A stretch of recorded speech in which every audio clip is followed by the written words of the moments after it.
الشيطان اللعين الرجيم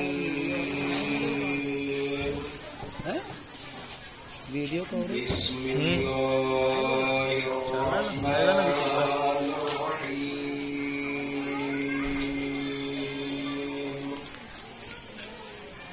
الحمد لله رب العالمين والصلاة والسلام على سيد الأنبياء والمرسلين سيدنا ونبينا وشفيع ذنوبنا وطبيب نفوسنا مولانا ومولى الكونين جد الحسن والحسين أبي القاسم المصطفى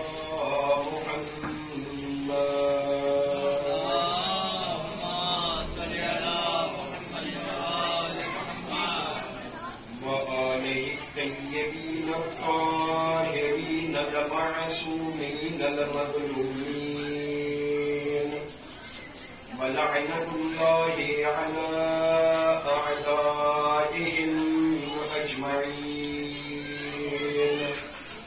من يومنا هذا إلى قيام يوم الدين أما بعد فقد قال الله الحكيم في كتابه الكريم وهو أصدق القائلين وقوله الحق بسم الله الرحمن الرحيم لا إكراه في الدين صلى الله عليه وسلم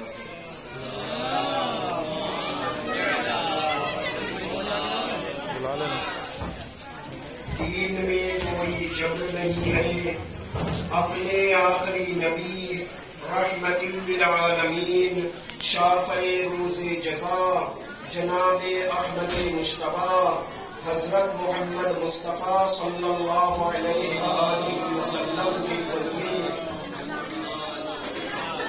ذہن کو خطاب کر کے ارشاد ہو رہا ہے خوب سوچ لو غور کر لو یہاں تمہیں کوئی مجبور نہیں کرے گا کہ تم دیدار بن ہی جاؤ ہمارے نبیوں کا ہمارے اماموں کا کام بس اتنا ہے کہ وہ تمہیں اچھا اور برا سمجھا دیں تم نہ سمجھے تو پھر ہم تم سے سمجھیں گے اتنا سمجھایا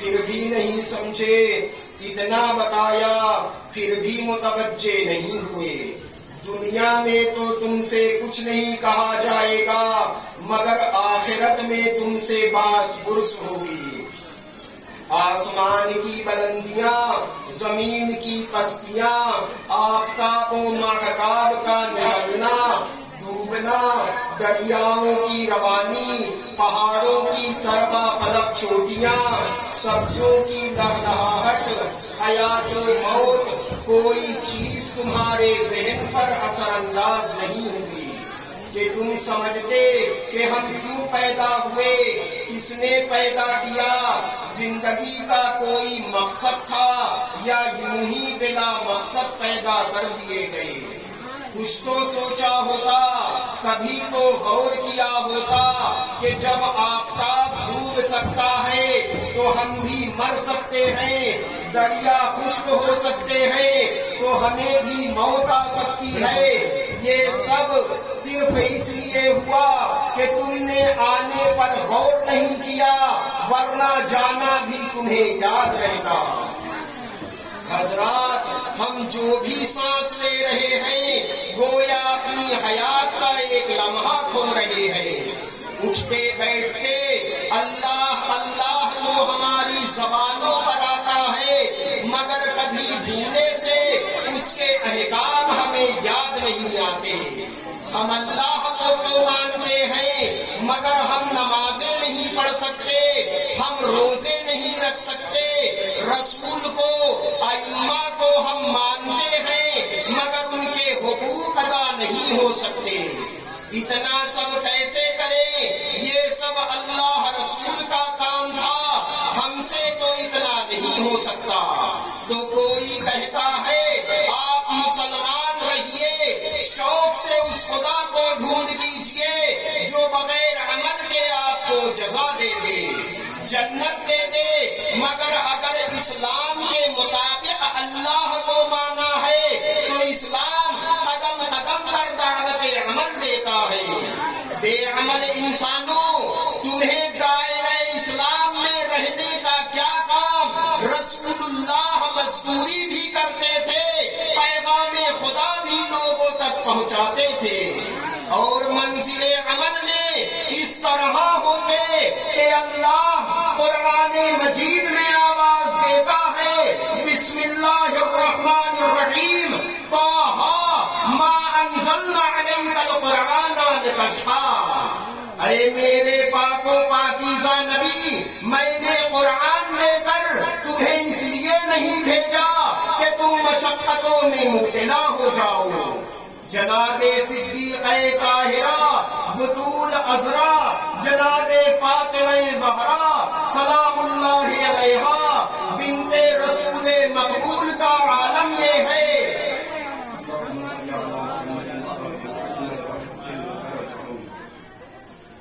بنت رسول مقبول کا عالم یہ ہے کہ شوہر کی خدمت بھی، بچوں کی پرورش بھی، باپ کا خیال بھی، اور عبادت کا عالم یہ کہ یہودی عورتیں آپ کو نماز پڑھتے دیکھ کر مسلمان ہو جاتی ہیں۔ کہنے کا مطلب صرف اتنا ہے کہ ہم یہ سب کیوں کرتے ہیں؟ بیشتر میری ماں بہنیں ہوں گی جو کہیں گی تمہیں کیا خبر، ہمارے سرپرست، ہمارے نگہبان، ہمارے ماں باپ، ہمارے بھائی بہن، ہمارا شوہر، ہمارا سماج ہمیں ان اعمال کے کرنے میں رکاوٹ بنتا ہے۔ تو یاد رکھیے، خدا کی آواز ہے، شوہر کی اطاعت، والدین کی اطاعت واجب ہے، مگر اگر وہ حکم خدا کے خلاف کہیں تو ان کی بات ماننا گناہ کبیرہ ہے۔ سزا دیں گے تو ان کی سزاؤں کا خیال ہے اور سزائے آخرت کا کوئی خیال نہیں ہے۔ اللہ یہ نہیں کہتا کہ تم ہر وقت نمازیں ہی پڑھتے رہو، ہر وقت روزہ ہی رکھتے رہو، تمہیں بس اس بات کا خیال رہے کہ جو قدم بھی اٹھے وہ مرضی مولا کے مطابق اٹھے۔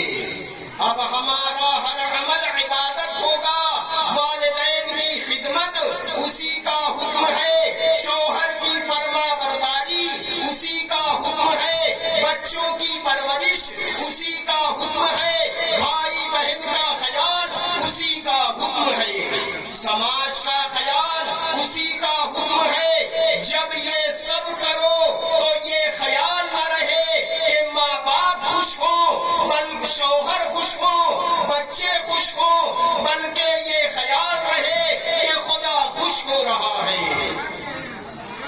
اسی طرح ہماری ہر سانس عبادت شمار ہوگی۔ واقعات پڑھیے، تاریخ کربلا دیکھیے، قرآن مجید کا مطالعہ کیجیے تو باتیں تمہیں انہونی نہیں معلوم ہوں گی، بلکہ پتہ چلے گا کہ ہمارے رہبروں نے اپنے عمل کے ذریعے ثابت کر دیا ہے کہ مرضی معبود حاصل کر لینا جتنا تم نے دشوار سمجھ رکھا ہے اتنا دشوار نہیں ہے۔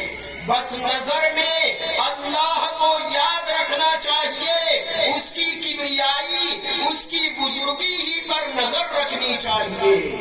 منزل عمل میں اگر امام علی علیہ السلام کا جواب مردوں میں نہیں تو جناب سیدہ طاہرہ بطول عذرا، جناب فاطمہ زہرا صلوات اللہ علیہا کا جواب بھی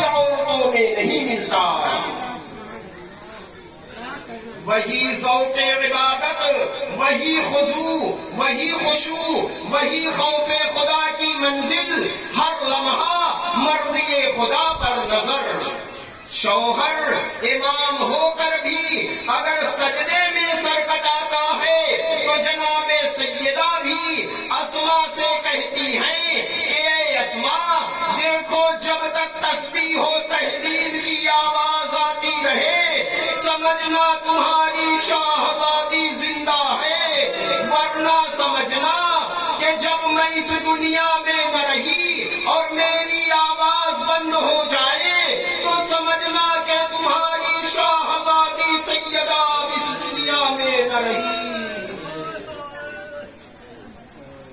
گویا آواز دے رہی ہے، دیکھو میری زندگی کی آخری سانسیں یاد خدا میں صرف ہو رہی ہیں۔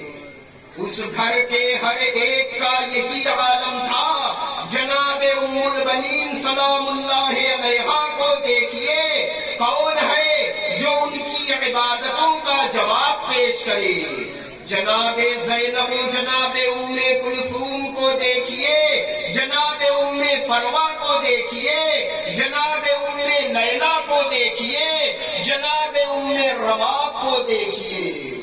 6 مہینے کے لال علی اصغر کی لاش امام حسین علیہ السلام در خیمہ پر لیے ہیں۔ جناب ام رباب سجدہ خالق میں ہے۔ عزاداروں، تاریخ میں کہاں ایسی مائیں پیدا ہوں گی؟ عزاداروں، 7ویں محرم سے پانی بند ہے، پانی بند ہونے کی وجہ سے ماں کا دودھ خشک ہو چکا ہے، مگر کوئی کہہ دے کہ امام سے آ کر جناب ام رباب نے کہا ہو کہ علی اصغر کے لیے پانی کی سبیل کیجیے۔ اجرکم علی اللہ، جزاکم ربکم خیر الجزا۔ عزادارو، شوہر صبح سے لاشوں پر لاشیں لا رہا ہے اور جناب ام رباب، جناب زینب و جناب ام کلثوم کے ساتھ آنسو بہا رہی ہے۔ اولو محمد کا لاشا میدان سے خیمہ گاہ میں آیا، جناب قاسم کی کچلی ہوئی لاش میدان کربلا سے امام خیمہ گاہ میں لے کر آئے۔ علی اکبر کا جنازہ آیا، جناب عباس کا علم جب آیا تو اب سب کے ساتھ جناب ام رباب بھی بے چین ہے۔ اب میرے والی حسین کا کیا حال ہوگا؟ اب میرے وارث، میرے آقا و مولا کا نگہبان کون ہوگا؟ ناگاہ میدان کربلا میں ایک آواز گونجی، حل من ناصر ینصرنا کی آواز آئی اور جناب ام رباب کے امتحان کی گھڑی آ گئی۔ عزادارو، بے شیر جھولے میں مچلا، علی اصغر کی کمسنی نے انگڑائی لی، جھولے کے بند ٹوٹے، ششماہ جھولے سے زمین کربلا پر گرا۔ ام رباب آگے بڑھی، ثانیہ زہرا جناب زینب کبریٰ کو آواز دی، شاہزادی ذرا میرے بچے علی اصغر کو تو دیکھیے، علی اصغر کا کیا عالم ہے۔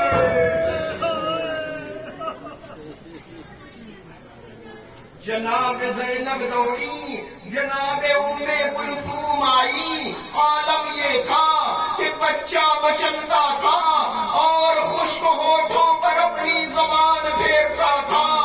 عزادارو، خیمہ میں ایک کوہرام برپا تھا، بیویاں رو رہی تھیں، رونے کی آواز حسین مظلوم کے کانوں میں پہنچی۔ امام عالی مقام تڑپ گئے، امام لرے خیمہ پر آئے۔ اے بہن زینب، اے بہن، ہم تو صبح سے رو رہے ہیں بہن، مگر اے بہن زینب، اس وقت کون سی نئی افتاد پڑی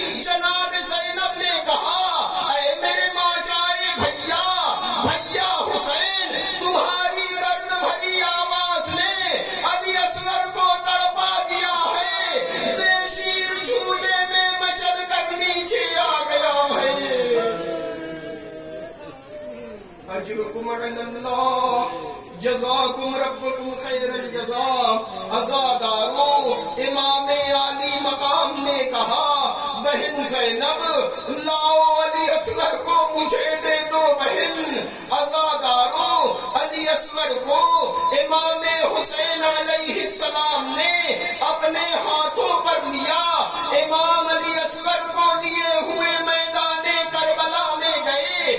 کوفہ و شام کے سنگ دل ظالموں سے کہا شام و کوفہ کے رہنے والوں یہ 6 مہینے کا بچہ بھی میری ہی طرح 3 دن سے پیاسا ہے. اس کی ماں کا دودھ پانی نہ ملنے کی وجہ سے خشک بھی ہو چکا ہے. اس کی ماں کا دودھ بھی پیاس کی بنا پر خشک ہو چکا ہے.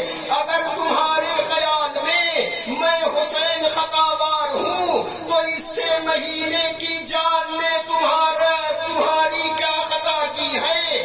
اسے ایک قطرہ آب دے دو. مگر عزادارو جب کوئی امام کی باتوں کا اثر ان پر نہ ہوا تو امام حسین علیہ السلام نے ایک عجیب کام میدان کربلا میں کیا.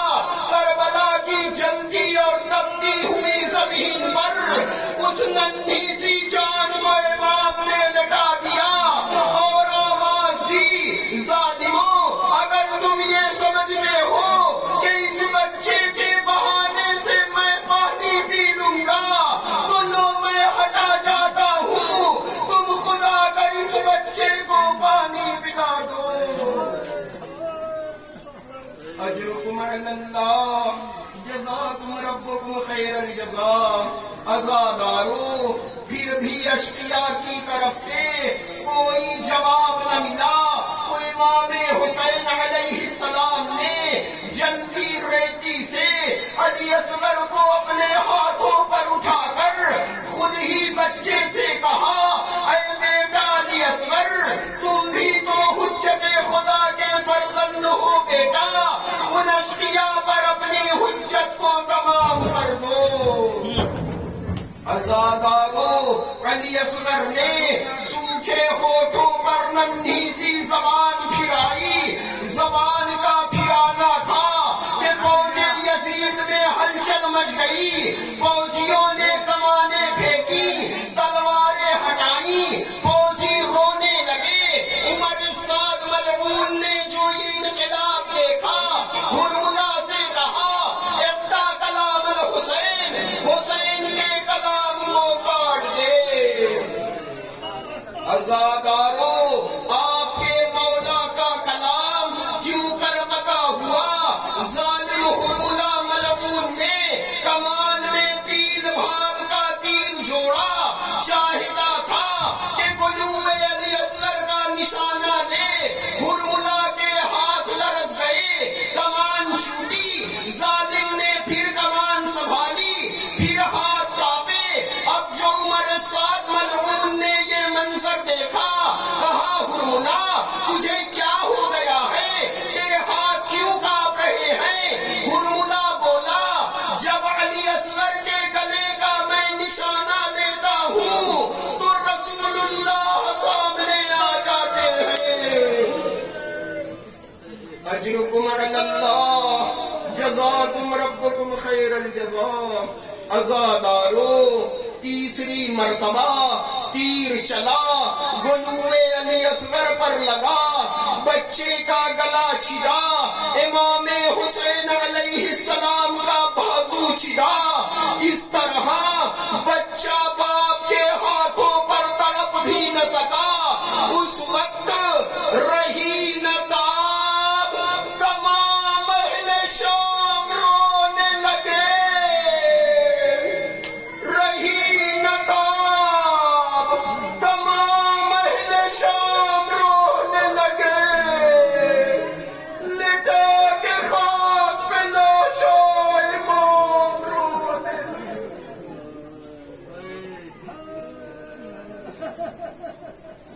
عزادارو امام حسین علیہ السلام نے گلوئے علی اصغر کے نیچے چلو لگایا.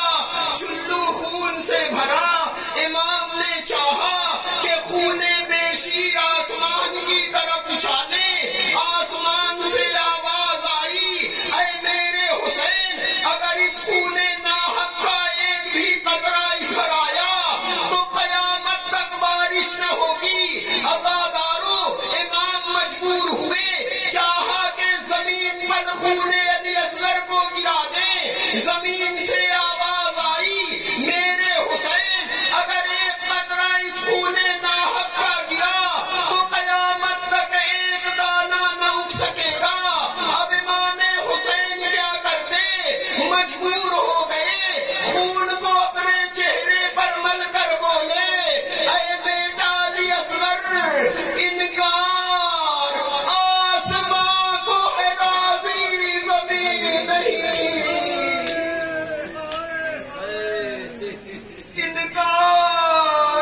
ننھی سی لاش مولا کے ہاتھوں پر ہے، مولا فرماتے جاتے ہیں انا للہ و انا الیہ راجعون، رضا بقضائہ و تسلیما لامرہ۔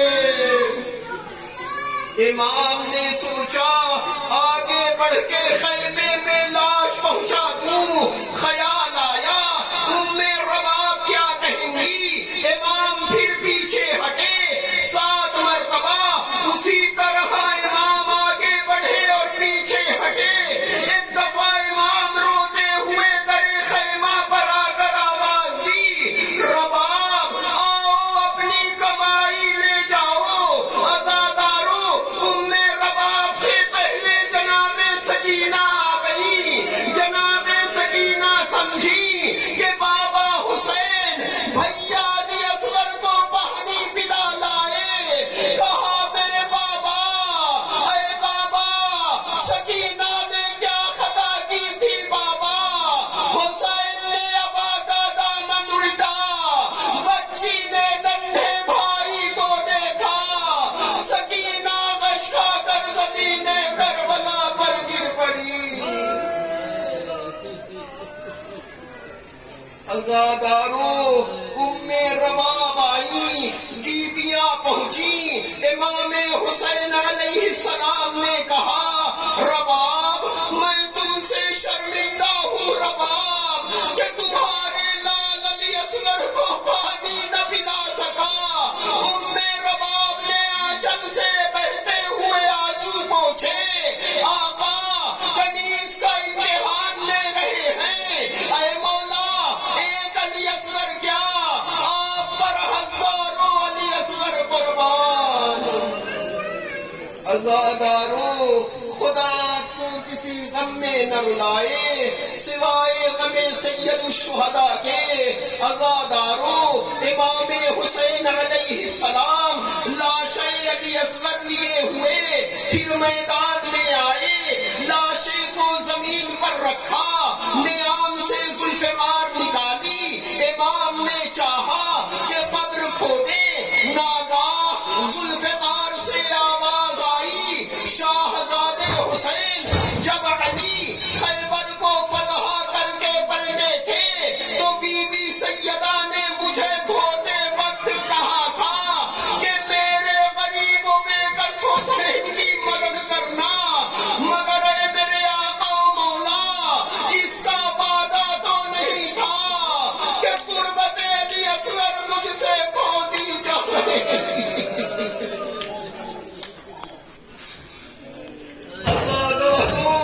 امام حسین علیہ السلام نے ذوالفقار کی مدد سے قربت علی اصغر تیار کی، علی اصغر کو قبر میں لٹایا۔ امام نے قبر بند کی، امام قبر پر پہرو روتے رہے۔ زمین کربلا سے کہا کہ اے زمین کربلا خبردار رہنا، علی اصغر میری امانت ہے۔ عزادارو، امام حسین علیہ السلام کی شہادت کے بعد جب شہداء کے سر کاٹ کر نیزوں پر بلند کیے جانے لگے، سروں کو گنا گیا تو علی اصغر کا سر نہ تھا۔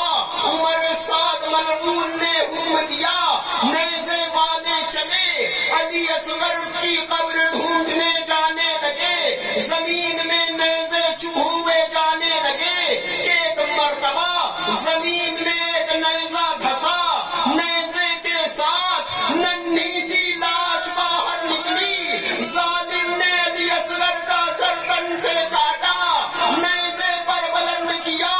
ام رباب کی نظر پڑی، میرے لال علی اصغر، اے بیٹا تیرا سر کس نے کاٹا بیٹا؟ تجھے تو آقا حسین زمین میں چھپا چکے تھے۔ عزادارو، خدا آپ کو کسی غم میں نہ رلائے سوائے غم سید الشہداء کے۔ بیٹا علی اصغر، ہائے کیا ہو گیا میرے لال؟ عزادارو، آپ نے سنا ظالموں نے ام رباب باپ کی گودی کیوں کر اجاڑی، 6 مہینے کے علی اصغر کا سر کیوں کر کاٹا گیا، ہائے کیوں کر بیان کروں، علی اصغر کا ننھا سا سر نو کے نیزہ پر تھا، اور ننھی بچی سکینہ اونٹ کی ننگی پیٹھ پر رسیوں سے جکڑی کہ ناگاہ سر جناب علی اصغر پر نگاہ پڑی، میرے ننھے بھیا علی اصغر تیرا کیا حال ہے بھیا، اے میرے بھیا علی اصغر تمہارا بھی سر کٹ گیا، اماں دیکھو میرے بھیا علی اصغر کا سر، پھوپھی اماں دیکھو میرے بھیا علی اصغر کا سر، بچی رو رہی تھی کہ شمر تازیانہ لے کر آیا، بچی کی پیٹھ پر تازیانے پڑنے لگے، بچی فریاد کرنے لگی، میرے بابا حسین اب روتی ہوں بابا تو تازیانے کھاتی ہوں، چچا عباس آ کر بچا لو چچا، اب تازیانے نہیں کھائے جاتے۔ عزادارو، ہم اور آپ سب مل کر اپنی شاہزادی امام حسین علیہ السلام کی یتیم بچی کا بھی ماتم کرنے، جو شام کے اندھیرے قید خانے میں باپ کو یاد کرتے کرتے دم توڑ دیتی ہے، یہ وہ بچی ہے جسے چلتے چلتے امام حسین جناب زینب کے سپرد کر کے گئے تھے، یہ وہ بچی ہے جو سب سے زیادہ وطن کو یاد کرتی تھی، بار بار پھوپھی سے کہتی تھی کہ اے پھوپھی اماں ہمیں وطن جانا نصیب نہ ہوگا۔ بچی نے قید خانے شام میں باپ کو دیکھا، بچی کی آنکھ کھلی تو بابا حسین کہہ کر رونا شروع کیا، پھوپھی نے گلے سے سکینہ کو لگا لیا، سکینہ نے کہا پھوپھی اماں میرے بابا حسین آئے تھے، اے پھوپھی اماں میرے بابا کہاں چلے گئے؟ عزادارو، یہ سن کر بیویوں نے بھی رونا شروع کیا۔ عزادارو، ظالم یزید کے دربار تک رونے کی آواز بیویوں کی پہنچی، ظالم نے دریافت کیا تو معلوم ہوا بچی حسین کو یاد کر رہی ہے، ظالم نے حکم دیا سر حسین قید خانے میں لے جاؤ، اور حسین کا سر قید خانے میں لایا گیا۔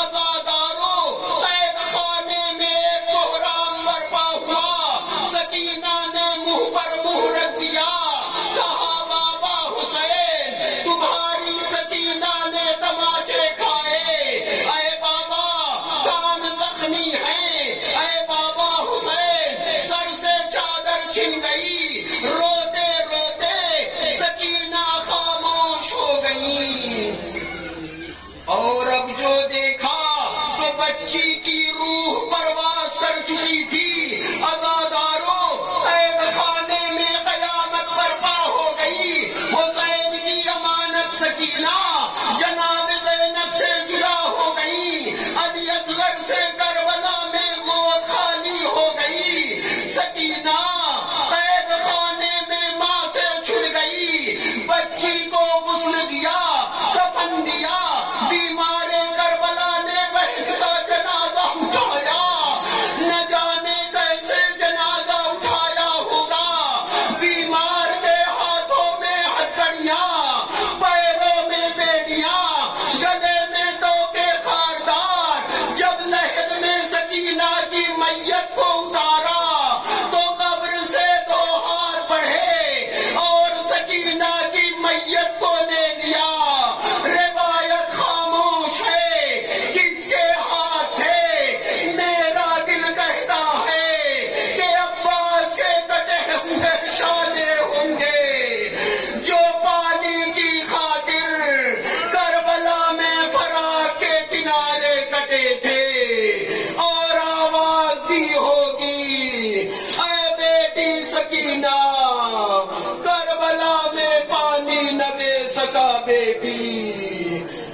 کوثر کا جام تیرے لیے حاضر